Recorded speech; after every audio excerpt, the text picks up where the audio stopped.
I'm CJ. And I'm Robin. Welcome to the Cozy Kitchen. Come and make yourself comfortable here with us by the fire. Let's chat about baking, friendship, and cozy hobbies. If there's time and enough tea, maybe we'll even unravel some fun backstories. I mean, there should always be enough tea.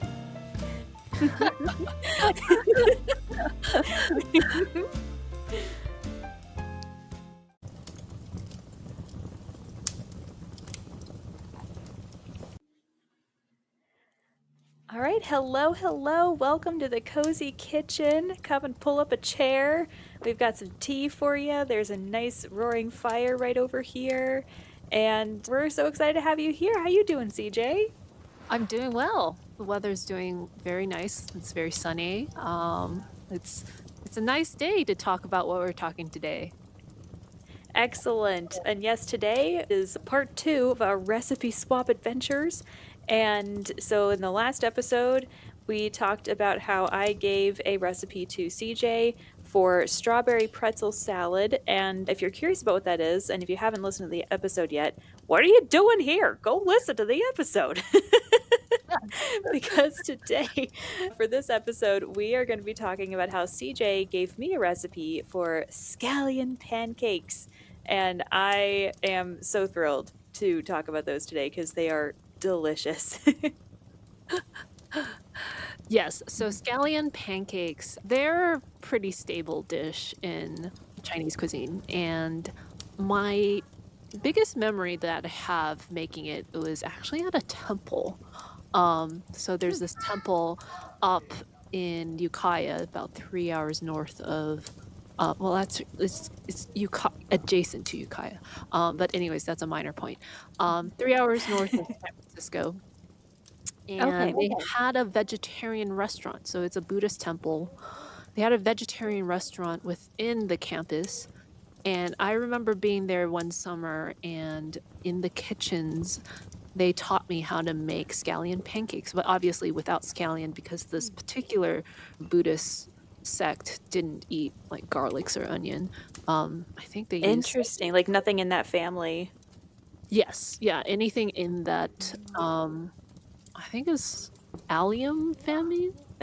I forget what that sounds right. And I'm so curious, like, what was the reasoning behind it? Or is it just, like that's just not what we eat, like kind of a rule?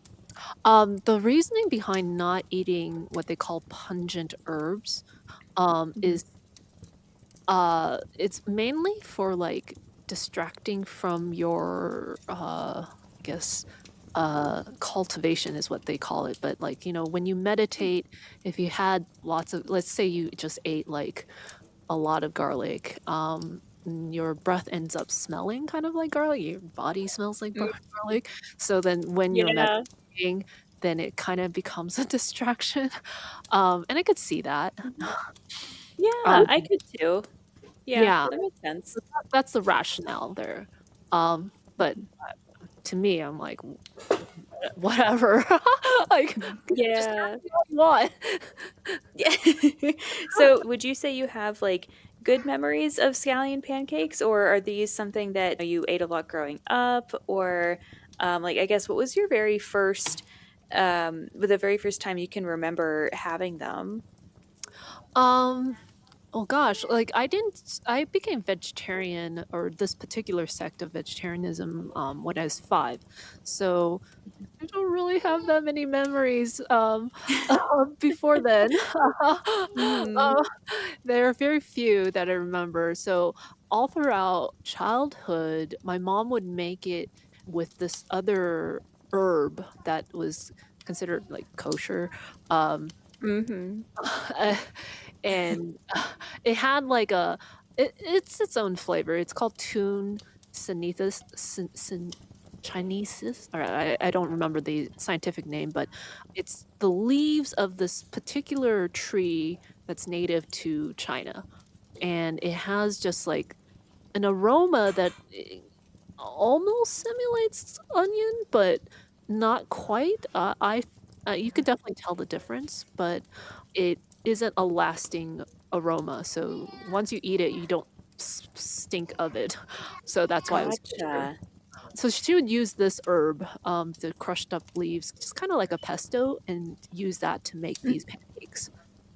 Oh, yeah, I can see that Mhm. being really good for this recipe as well. And this recipe was fascinating to me because it was very simple, not a whole lot of ingredients. So I could see this kind of lending itself well to scallion pancakes in place of the scallions. Yeah, yeah. So now Mhm. I'm really curious, like, because I actually picked this recipe specifically for you because, well, it's fairly simple. It's a kind of like a comfort food. Mhm. And then this particular website is called Serious Eats. I trust a lot. Like, I enjoyed probably all of their recipes. They're very reliable whenever I use it. But I haven't actually used this recipe myself. I haven't cooked it based off of what was on this page. Because when Mhm. I make scallion pancakes, I'm not following a recipe. Oh, no. That's fascinating though, because like this, I mean, it's so simple that you hardly even need a recipe. Because as I was reading through it, it was basically like 1 part water to 1 part flour. So it was a cup of flour, a cup of all-purpose flour to a cup of water, Mhm. and then sesame oil. And most of the time that it took for the recipe was just rolling out the pancake and making the layers and everything. And let me ask you this, have you, in the times past when you've made this recipe, and I'm just so curious, how much time did it usually take you to do? Because I feel like it took me a long time because I wasn't Mm. used to it. Ah, it it still requires time. You've got to knead the dough, and I actually don't know what version this recipe required, and the way I make it, I actually make 2 versions of dough. That's how I was taught. So, when I was taught this at the temple kitchen, there's one dough where you use cold water to mix with the all-purpose flour, and it's like just Mhm, standard dough, basically. And the other piece of dough was using hot water, and I think that's the one that you used. mhm. Um, Yes. and you mix these 2 together, and that creates the layers, kind of like the laminate of croissants. But obviously, this is not a leavened dough. So having the 2 types of dough in layers is what gives it that flakiness. Um, so how did this recipe, advise you to create your pancakes? Mhm. So this one actually said to use a food processor, but it said you could also use a bowl. And so I was feeling a little overstimulated yesterday. I opted to not use the food processor just because Mhm, I just couldn't handle a whole lot of noise. And so I got out a big bowl, put in a cup of flour, put in a cup of boiling water. I had to have a little bit more boiling water just because the dough was still very dry. And mhm, so just I added maybe like a teaspoon or two more of mhm, water and brought it all together, made a little ball of dough. The one thing that was a little confusing to me in the recipe was that it said to knead the dough for a few minutes, but it didn't really give a whole lot of description of what the mhm, ball of dough was supposed to look like. mhm. And so I was like, I guess I'll keep kneading it until it looks like the picture. um, which was like the picture showed it to be very smooth and it was rounded and everything.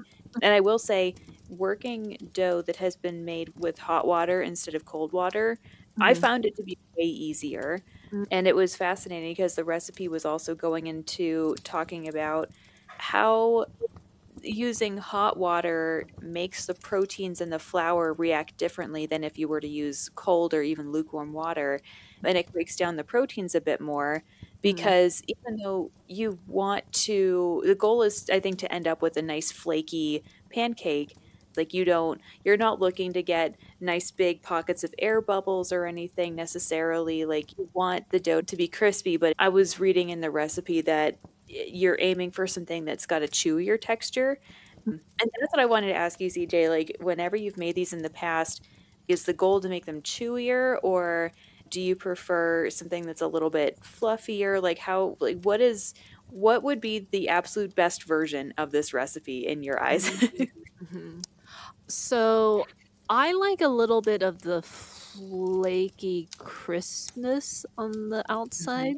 You've got to have the distinct layers, so mhm, that's gotta be very clear. Um, Definitely chewiness.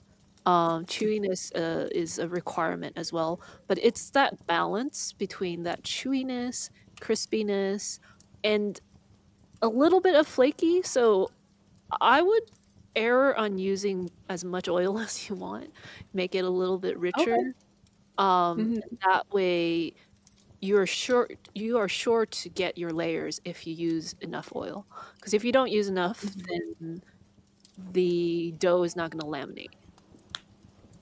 Yeah, because I smeared a little bit of the sesame oil all Mhm, over the very flattened and rounded pancake mhm, kind of thing, and I used a good bit. I would say for each round that I did, it was about half a tablespoon of oil because I was trying to get it as flat and as thin as I possibly could without breaking the dough.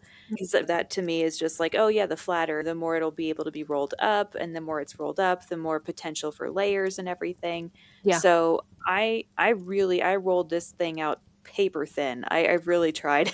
Wow. Oh, another question. So it called for scallions. Um, and they got a lot of moisture on the inside, Yeah. and they in turn made the scallion pancake very moist. Like I rolled it out once I had gotten everything flattened again and the Mhm, first round of rolling everything out was done, I put them in and then I rolled everything up. And as I was flattening it out, the scallions all started to leak out and a lot of their water came out in mhm, the dough and it made the mhm, dough very moist. mhm. Is that supposed to happen? And That also, happens. should I have kept going? Should I have, like, I rolled it out as thin as I could, but the Mhm. dough kept cracking, and I was afraid to take it any farther because I didn't want more ripping than there already was. Yes. So that definitely happens. Yeah, you're Mhm. working with fresh scallions, that's gonna have a lot of moisture, and I think one way to mitigate that, and this is just a thought, I actually haven't tried this myself, um, is so it depends on the way you cut the scallions. Mhm. If it's very loose and rough, you're gonna have pretty like, big chunks, and that makes it easier to, like, kind of poke through the dough. And so once you put a rolling pin on it, then it's gonna just, like, burst. So the first thing to do would be to slice it as thin as you can. Like, Mhm. I had, like, so my stint at a commercial kitchen, I had a sushi chef make me cut chives to, like, a millimeter slice. He was Oh. so precise about, like, "You've got to get these chives down to just little sheet of paper thin." So I'm not Oh. saying we should do that, but Mhm. as thin as you can, because the thinner it is Okay. when you roll it out, um, it's just not gonna have the resistance to, like, pop through the dough. Um Mhm. The other thing that you could try is to pre-salt that the scallion and just get Oh. it to release the juice first, Mhm. drain it, or put it on paper towel and just lot it, and then put it Mhm. into your pancake when you roll it out. So those are the 2 things Gotcha. I would do to mitigate that issue. Okay, because as I was doing it, I was kind of like, "Oh, man, I should have, like, diced these or made them smaller somehow." Mhm. So I think that for the next time, I am going to be doing that just to make it easier to fold them into the dough and Yeah, everything. But I yeah. also like the idea of trying to get some of that moisture out beforehand. I did, in a moment of desperation yesterday, put some of these scallions in a paper towel, and I Mhm, just try to blot a little bit of that moisture as well. mhm. Didn't really work, but I think it was better than nothing. So yeah, that's very good to know. The Um, other idea I and had, then oh, mhm, to, like, kind of work around this issue is I would just put the onion scallions into a food processor and, like, almost make pesto, like a very loose, like, not, like, very pureed, but, like, still see bits, um, and just work it into the dough, you know? Yeah. Yeah, just so instead of rolling it into the dough, just have it in the dough just in general. Mhm, mhm. Yeah.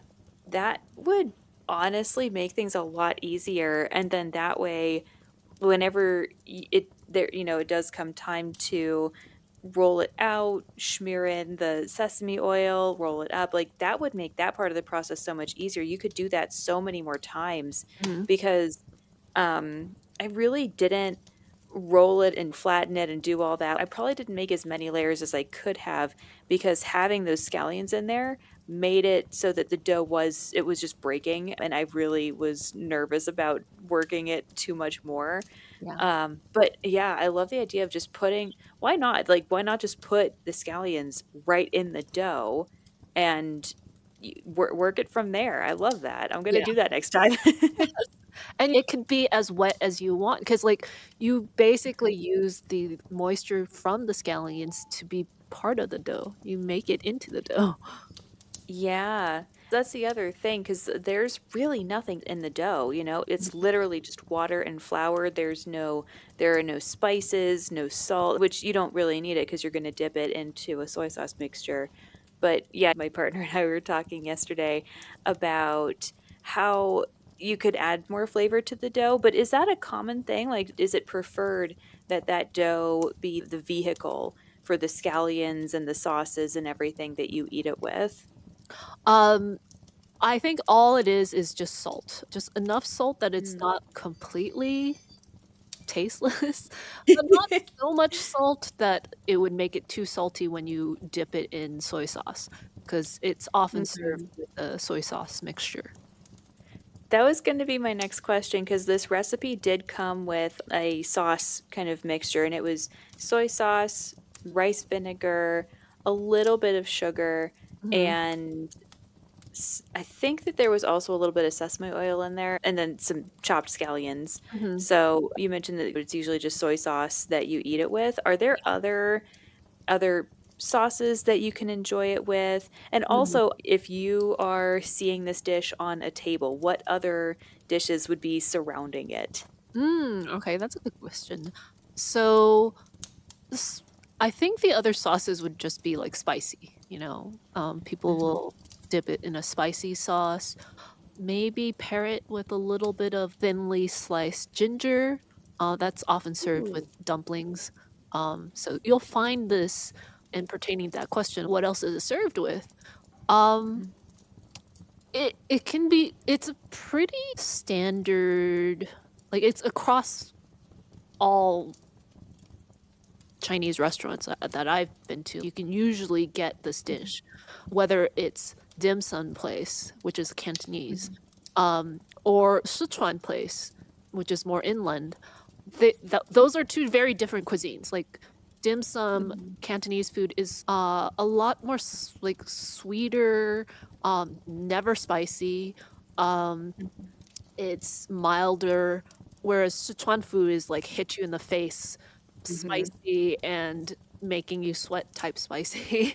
Um, Not messing around. yeah, and you will find this particular dish, the scallion pancakes, in both types of restaurants.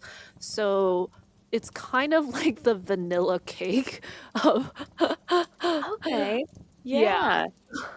Interesting. Yeah, because I mean, aside from the flavor of the scallions, there's not a whole lot that is super headed in a specific direction. Like savory is probably the most general that I can for a description that I can give for it. But it feels like it would be amazing as like an accompaniment to something else and just like to have maybe extra veggies on top of it or something or even just to dip it in the soy sauce was really good. So yeah, it's amazing that it's so versatile that it can be used in so many different contexts all across different kinds of cultures and different types of cuisines and everything. So is there a way that you prefer to eat it?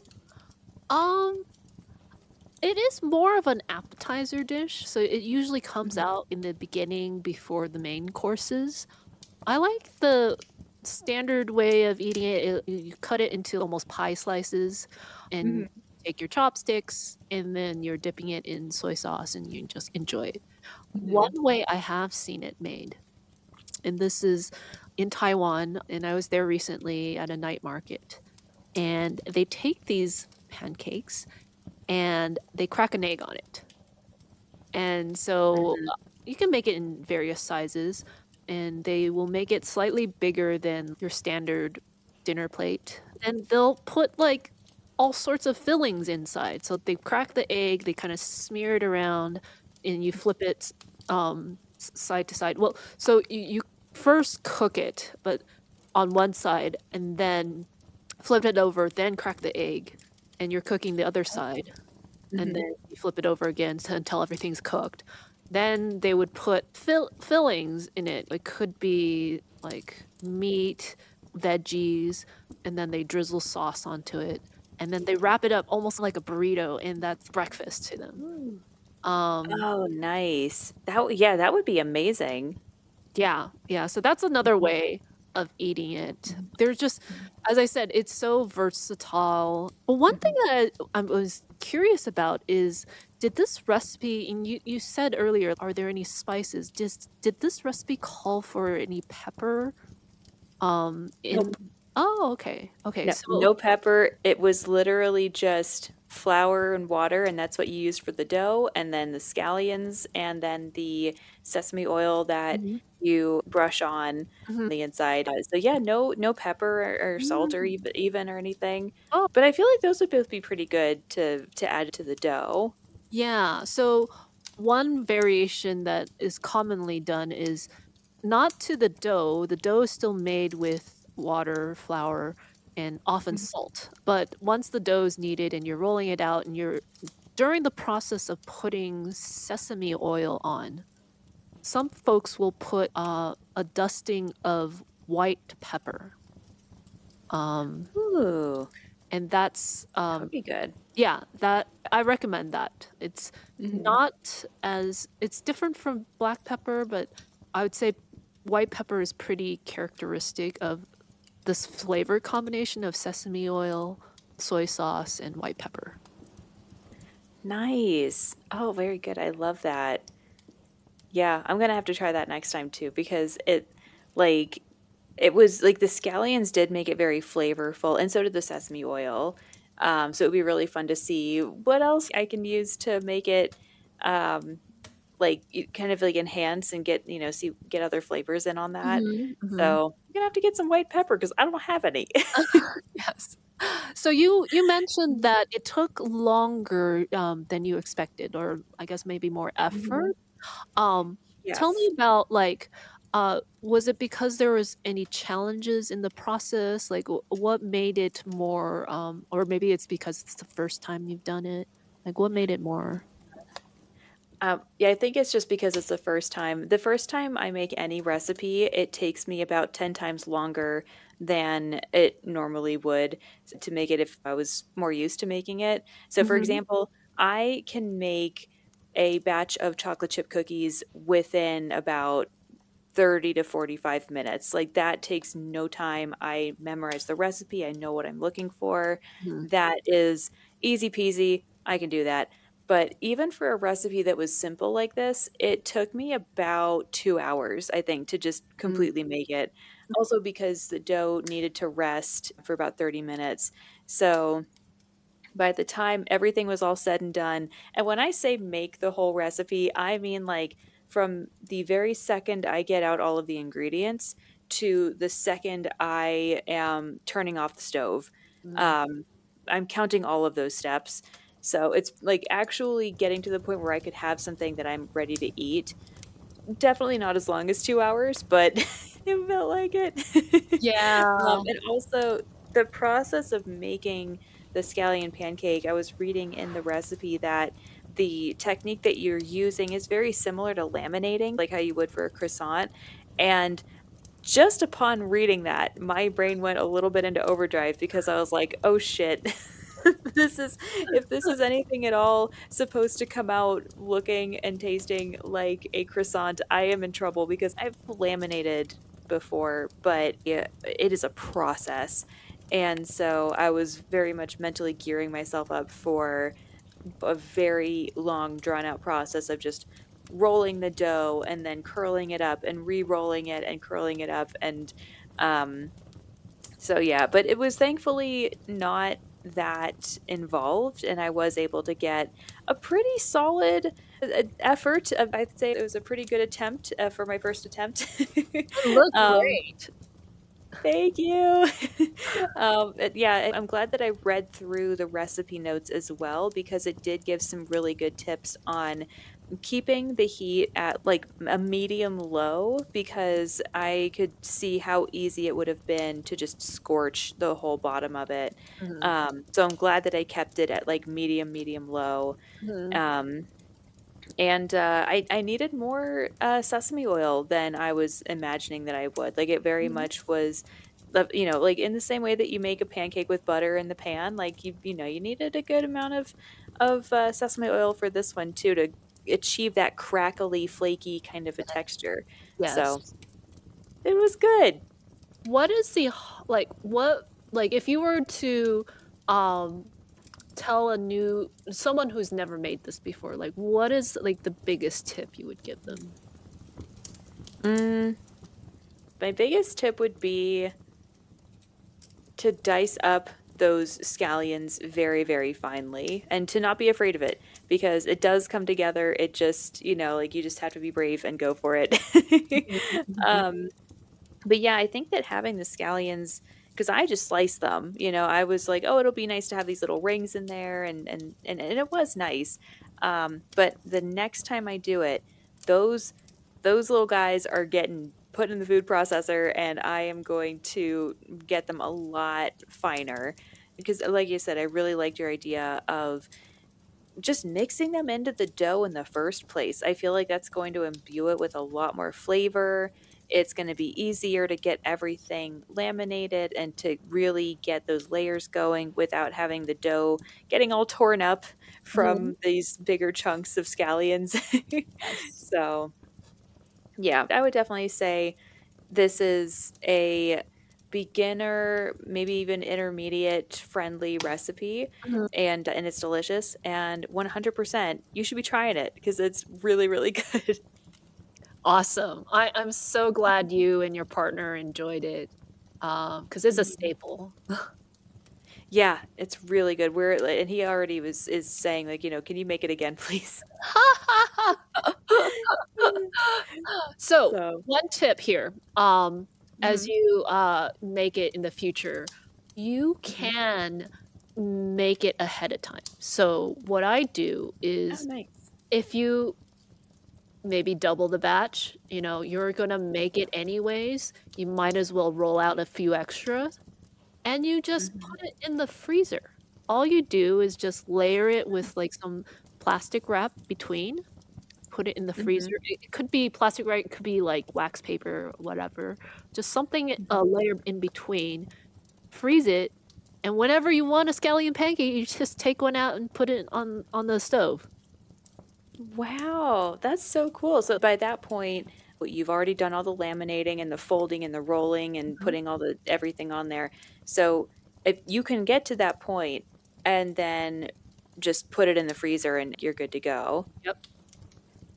I love that because that means that you can arrange things so that you have enough for maybe like dinner that night, but then you can put the rest in the freezer and then you're good to go for other dinners for the rest of the week. Yep. So, Yep. yeah, I love it. 10 out of 10.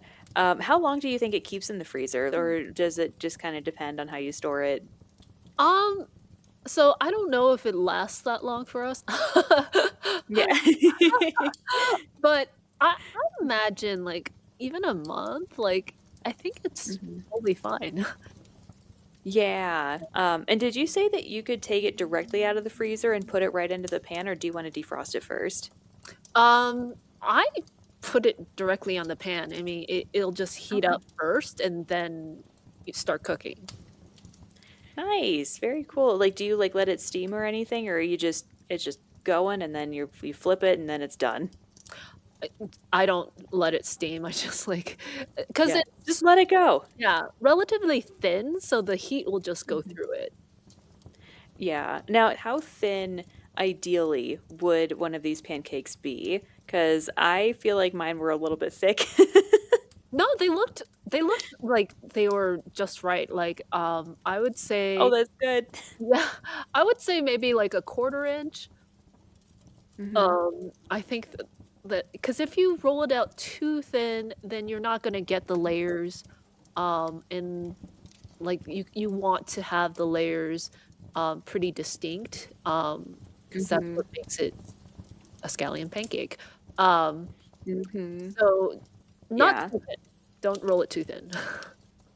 Gotcha. Okay. Good to know. And yeah, as I'm looking at the pictures that I took yesterday, they're thinner than I was remembering. So there was still, it wasn't like they were, whenever we have like pancakes that my partner makes, and these are very typical American breakfast kinds of pancakes, those are thick, but these I think are definitely a good bit thinner. And you can see the flakiness, which is good.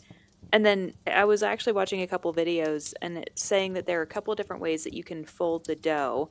And one of the ways was to make it almost like a cone kind of a shape and then you squish it back down. But this recipe, it basically said to make it a circle and Mhm. then brush on the sesame oil and then roll it up and then twist it as if it were like, it made me think of like the shell of a snail, Mhm. and then you flatten it with your hand and then you roll it out again. Like, is that like, do you have a preferred method for doing that or That's does it exactly matter? how I do it, so I roll it out as Okay. a circle. I've never Mhm. actually heard of the cone method, that's interesting. But, yeah, I roll it out into a circle, like a tortilla, basically, and then you put on Yeah. the sesame oil, like, sometimes Mhm. I'll add the white pepper, and then the scallions, Mhm. and then you roll it up, and then do that snail thing. It's kind of like a Mhm. cinnamon roll. Um, Yes. Mhm. yeah, But so it's very savory. You don't want to be yeah. putting cinnamon sugar on this. And then yeah, that's the way I do it too. Nice. Very cool. I'm so excited that I got to learn about this recipe. Thank you so much for sending it to me. And I can't wait to see the next one that you're gonna send over because I think it's whichever one it is, it's gonna be amazing. But thank you for helping me learn something new. This is great. Yeah, yeah, really enjoying our recipe swaps, so looking forward to the Mhm. next one, and if you guys Yay. want more of this, just let us know. Yes, give us a thumbs up, send us a comment, let us know if there are any good recipes that you would like us to make and swap. We'll be excited to see what kind of ideas you guys have, so send them on in. All right, thank you so much for joining us on this episode of Cozy Kitchen. Thank you for sitting with us at the table, and we will see you next time. See you next time. Bye. Bye. That's it for this episode of Cozy Kitchen. We're so glad you stopped by. We can't wait till the next time you join us by the fire.